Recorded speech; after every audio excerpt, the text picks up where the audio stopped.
നമസ്കാരം. മലയാളി വാർത്ത ഇൻസൈഡിലേക്ക് സ്വാഗതം. അമേരിക്കൻ പേപ്പട്ടികളുടെ പട ഞങ്ങളുടെ തടവറയിൽ. തല ചിതറിച്ച് വൈറ്റ് ഹൌസിലേക്ക് ഡൊണാൾഡ് ട്രംപിന് പാഴ്സൽ അയക്കും. ഇറാന്റെ ദേശീയ സുരക്ഷാ കൗൺസിൽ തലവൻ അലി ലാരിജാനിയുടെ കൊലവിളിയായിരുന്നു ഇത്. എന്നാൽ ഈ കൊലവിളി അസ്ഥാനത്തായി പോയി. ഇന്ന് നേരം പുലർന്നതു മുതൽ ടെഹ്റാനിലെ ലാരിജാനിയുടെ കോട്ടകളിൽ ഇസ്രയേൽ മിസൈൽ ആക്രമണം.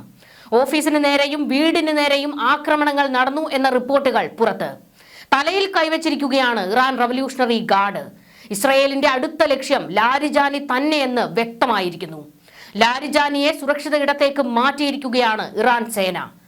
കിട്ടിയില്ലെങ്കിൽ ചോദിച്ചു മേടിക്കാൻ നടക്കുകയാണ് ഇറാൻ ഭരണകൂടത്തിൽ ഇപ്പോൾ അവശേഷിക്കുന്ന കുറച്ചെണ്ണം. ലാരിജാനി ഭിത്തിയിൽ പടമാകാറായെന്ന് ഇസ്രയേലിന്റെ മുന്നറിയിപ്പും. ഖമനേയ്ക്ക് ശേഷം ഇപ്പോൾ ഭരണകൂടത്തിൽ ഉള്ളവരിൽ ശക്തരാണ് ലാരിജാനിയും അബ്ബാസ് അരാഗ്ചിയും. അങ്ങനെ കുറച്ചുപേർ.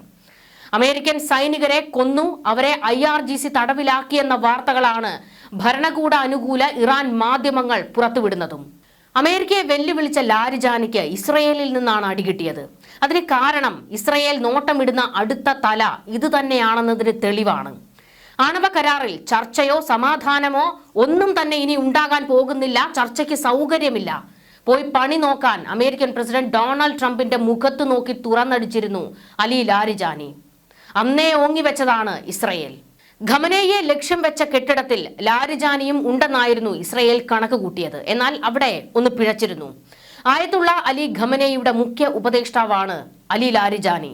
ഖമനേയി കൊല്ലപ്പെട്ടതോടെ ഇപ്പോൾ ഇറാന്റെ സൈനിക നടപടികൾക്ക് ചുക്കാൻ പിടിക്കുന്നതും ലാരിജാനി തന്നെയാണ്. അതുകൊണ്ട് തന്നെ ഇനി തീർക്കേണ്ടത് ലാരിജാനിയെയാണെന്ന് ഇസ്രയേലിന് കൃത്യമായി അറിയാം. ഇന്ന് രാവിലെ ടെഹ്റാനിലും പരിസര പ്രദേശങ്ങളിലും തുടർച്ചയായി ആക്രമണങ്ങൾ നടന്നു. ആദ്യം IRGC അങ്ങനെ അപകടം ഓർത്തില്ല. എന്നാൽ ലാരിജാനിയുടെ ഓഫീസിന് നേർക്ക് ഖമനേയി കൊല്ലപ്പെട്ട ദിവസം നടന്ന അതേ മാതൃകയിലുള്ള ആക്രമണം ഉണ്ടായപ്പോഴാണ് ഇസ്രയേൽ ലാരിജാനിയെ ടാർഗറ്റ് ചെയ്തുവെന്ന് IRGCക്ക് വ്യക്തമാകുന്നത്. ഉടനെ തന്നെ ലാരിജാനിയെ അവിടെ നിന്ന് മാറ്റിയെന്ന റിപ്പോർട്ടുകൾ പുറത്തുവന്നു. ഖമനേയി പോയതോടെ പകച്ചു നിൽക്കുന്ന IRGCക്ക് ലാരിജാനി കൂടി വീണാൽ പിന്നെ തല ഉയർത്താൻ കഴിയില്ല. നിരവധി അമേരിക്കൻ സൈനികരെ തടവിലാക്കി എന്നായിരുന്നു ഇറാന്റെ അവകാശവാദം. ഈ അവകാശവാദങ്ങളെ അമേരിക്കൻ ഭരണകൂടം ശക്തമായി തള്ളിക്കളഞ്ഞു. ഇറാനിയൻ ഭരണകൂടം നുണകൾ പ്രചരിപ്പിക്കാനും കബളിപ്പിക്കാനും തങ്ങളാൽ കഴിയുന്നതെല്ലാം ചെയ്യുന്നുണ്ടെന്ന് US navy captain Tim Hawkins ആരോപിച്ചു. മേഖലയിൽ നിലനിൽക്കുന്ന സംഘർഷാവസ്ഥയ്ക്കിടെ പുറത്തുവന്ന ഈ വിവരങ്ങൾ ഇരു രാജ്യങ്ങൾക്കുമിടയിലെ രാഷ്ട്രീയ പിരിമുറുക്കം വർദ്ധിപ്പിച്ചിരിക്കുകയാണ്. ലാരിജാനി തന്റെ അവകാശവാദം ഉന്നയിച്ചത് ശനിയാഴ്ച X സോഷ്യൽ മീഡിയ പ്ലാറ്റ്ഫോമിൽ പങ്കുവച്ച ഒരു കുറിപ്പിലൂടെയായിരുന്നു. അമേരിക്ക ഈ വിവരം പൊതുസമൂഹത്തിൽ നിന്ന് മറച്ചുവെക്കുകയാണെന്നും ലാരിജാനി തന്റെ പോസ്റ്റിൽ ആരോപിച്ചു. നിരവധി അമേരിക്കൻ സൈനികർ തടവിലാക്കപ്പെട്ടതായി എനിക്ക് വിവരം ലഭിച്ചിട്ടുണ്ട്. പക്ഷേ അവർ യുദ്ധത്തിൽ കൊല്ലപ്പെട്ടുവെന്നാണ് അമേരിക്കക്കാർ അവകാശപ്പെടുന്നത്. അവരുടെ പാഴ്ശ്രമങ്ങൾക്കിടയിലും സത്യം അധികകാലം ഒളിച്ചുവെക്കാൻ അവർക്ക് കഴിയില്ല എന്നതാണ് യാഥാർത്ഥ്യം. അലി ലാരിജാനി തന്റെ കുറിപ്പിൽ വ്യക്തമാക്കി.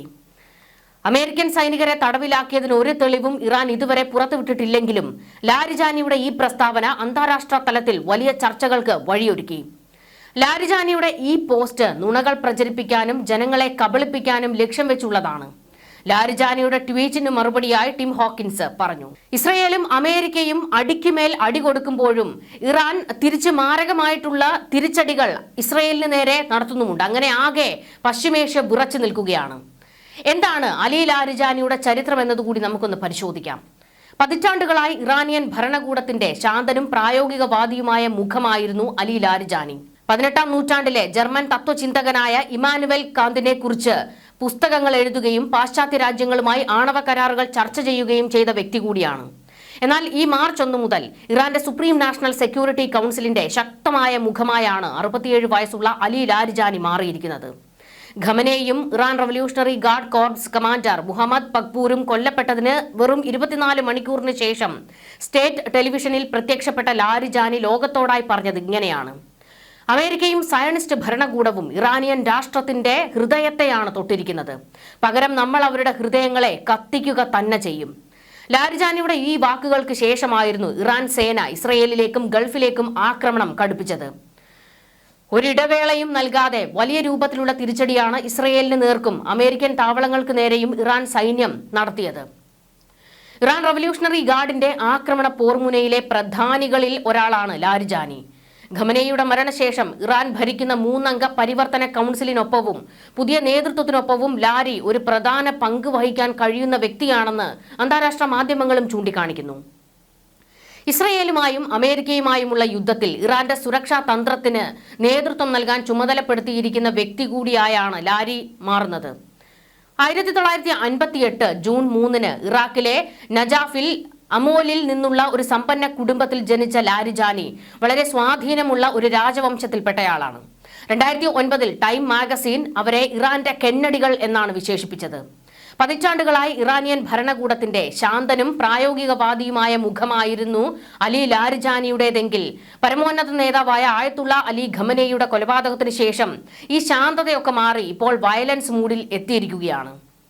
മതപരമായ സെമിനാറുകളിൽ നിന്ന് മാത്രം വന്ന തന്റെ പല സമപ്രായക്കാരിൽ നിന്നും വ്യത്യസ്തമായി ലാരിജാനിക്ക് ഒരു മതേതര അക്കാദമിക് പശ്ചാത്തലവുമുണ്ട്. നിലവിലെ സംഘർഷാവസ്ഥയ്ക്ക് ആഴ്ചകൾക്ക് മുൻപ് ലാരിജാനി അമേരിക്കയുമായി പരോക്ഷ ചർച്ചകളിൽ ഏർപ്പെട്ടിരുന്നു. അബ്ബാസ് അരാഗ്ജിയും ലാരിയുമായിരുന്നു ചർച്ചകളിൽ പ്രധാനമായും ഉണ്ടായിരുന്നത്. ഇരുവരും ആണവ കരാറിൽ അമേരിക്കൻ ആവശ്യങ്ങൾ അംഗീകരിക്കില്ലെന്ന് വ്യക്തമായി പറഞ്ഞവരാണ്. ഇറാനെതിരായ അമേരിക്കയുടെയും ഇസ്രയേലിന്റെയും ആക്രമണങ്ങൾക്ക് മുൻപ് അൽ ജസീറയ്ക്ക് നൽകിയ അഭിമുഖത്തിൽ ചർച്ചകളെക്കുറിച്ചുള്ള തന്റെ രാജ്യത്തിന്റെ നിലപാട് പോസിറ്റീവാണെന്നാണ് ലാരിജാനി വിശേഷിപ്പിച്ചിരുന്നത്. സൈനിക ഓപ്ഷൻ പ്രായോഗികമല്ലെന്ന് അമേരിക്ക തിരിച്ചറിഞ്ഞിരുന്നുവെന്നും അദ്ദേഹം ചൂണ്ടിക്കാട്ടിയിരുന്നു. ചർച്ചകൾ തേടുന്നത് യുക്തിസഹമായ ഒരു പാതയാണെന്ന് അന്ന് പറഞ്ഞ ഈ ഇറാൻ നേതാവിന് തന്നെ ഇനിയൊരു ചർച്ചയും ഇല്ലെന്ന് പറയേണ്ടി വന്നത് ചർച്ചകൾ മറയാക്കി അമേരിക്ക നടത്തിയ ചതി തിരിച്ചറിഞ്ഞതുകൊണ്ട് കൂടിയാണെന്ന് ഇറാൻ മാധ്യമങ്ങൾ വാർത്തയാക്കിയത്. ഭരണഘടന അനുസരിച്ച് നേതൃത്വ പിന്തുടർച്ച ക്രമീകരിക്കാനുള്ള പദ്ധതികൾ നിലവിലുണ്ടെന്ന് ലാരിജാനി തന്റെ പുതിയ പ്രസംഗത്തിൽ രാഷ്ട്രത്തിന് ഉറപ്പ് നൽകിയിട്ടുണ്ട്. നേതാക്കളെ കൊല്ലുന്നത് ഇറാനെ അസ്ഥിരപ്പെടുത്തുമെന്ന് കരുതുന്നത് വ്യാമോഹമാണെന്നാണ് അലി ലാരിജാനി അമേരിക്കയ്ക്ക് മുന്നറിയിപ്പ് നൽകിയിരിക്കുന്നത്. ഞങ്ങൾ മേഖലയിലെ രാജ്യങ്ങളെ ആക്രമിക്കാൻ ഉദ്ദേശിക്കുന്നില്ല, പക്ഷേ അമേരിക്ക ഉപയോഗിക്കുന്ന ഏതൊരു താവളത്തെയും ഞങ്ങൾ ലക്ഷ്യമിടും എന്നായിരുന്നു ലാരിജാനി വ്യക്തമാക്കിയത്. അതുതന്നെയാണ് ഇറാൻ സേന ഇപ്പോൾ നടപ്പാക്കിക്കൊണ്ടിരിക്കുന്നതും. മുൻപൊരിക്കലും അനുഭവിച്ചിട്ടില്ലാത്ത ഒരു ശക്തിയോടെ അമേരിക്കയ്ക്കും ഇസ്രയേലിനും മറുപടി നൽകുമെന്നാണ് ലാരിജാനി മുന്നറിയിപ്പ് നൽകിയിരിക്കുന്നത്. ഇറാന്റെ പ്രതികരണത്തിലെ സ്വഭാവം മാറുന്നത് ആ വാക്കുകളെ സ്ഥിരീകരിക്കുന്നത് തന്നെയാണെന്ന് ഇറാൻ മാധ്യമങ്ങളും പറയുന്നു. ഇതിനിടെ ഇറാന്റെ പരമോന്നത നേതാവായി ആയത്തുള്ള അലി ഖമനേയിയുടെ രണ്ടാമത്തെ മകൻ മുജ്തബ ഖമനേയിയെ തിരഞ്ഞെടുത്തു എന്നുള്ള വിവരങ്ങളാണ് പുറത്തുവരുന്നത്. പരമോന്നത നേതാവിനെ തെരഞ്ഞെടുക്കാനുള്ള 88-അംഗ സമിതിയാണ് 56-കാരനായ മുജ്തബയെ പരമോന്നത നേതാവായി തെരഞ്ഞെടുത്തിരിക്കുന്നത്. അതേസമയം അലി ഖമനേയിയുടെ മകനായതിനാലല്ല മുജ്തബയെ തിരഞ്ഞെടുത്തതെന്ന് ടെഹ്റാനിലെ ഡിപ്ലോ ഹൗസ് ഡയറക്ടർ ഹമീദ് റേസ ഗോലംസാദെ അന്താരാഷ്ട്ര മാധ്യമങ്ങളോട് പ്രതികരിച്ചപ്പോൾ പറഞ്ഞു. ഭരണഘടനാ മാനദണ്ഡങ്ങളുടെയും സാധ്യമായ കണക്കുകളുടെയും അടിസ്ഥാനത്തിൽ പദവിക്ക് നന്നായി യോജിക്കുന്നവരെ തെരഞ്ഞെടുക്കേണ്ടത് വിദഗ്ധ അസംബ്ലിയുടെ ഉത്തരവാദിത്തമാണ്. അവർ അത് നിർവഹിച്ചുവെന്ന് ഹമീദ് വ്യക്തമാക്കി. ഇക്കാര്യത്തിൽ ആയത്തുള്ള ഖമനേയിയുടെ മകൻ എന്ന പദവിക്ക് പങ്കില്ലെന്നാണ് ഹമീദിന്റെ വാദം. എന്നാൽ മുജ്തബയുടെ നിയമനത്തിൽ അമേരിക്കൻ പ്രസിഡന്റ് ട്രംപ് പ്രതികരിക്കാൻ വിസമ്മതിച്ചു.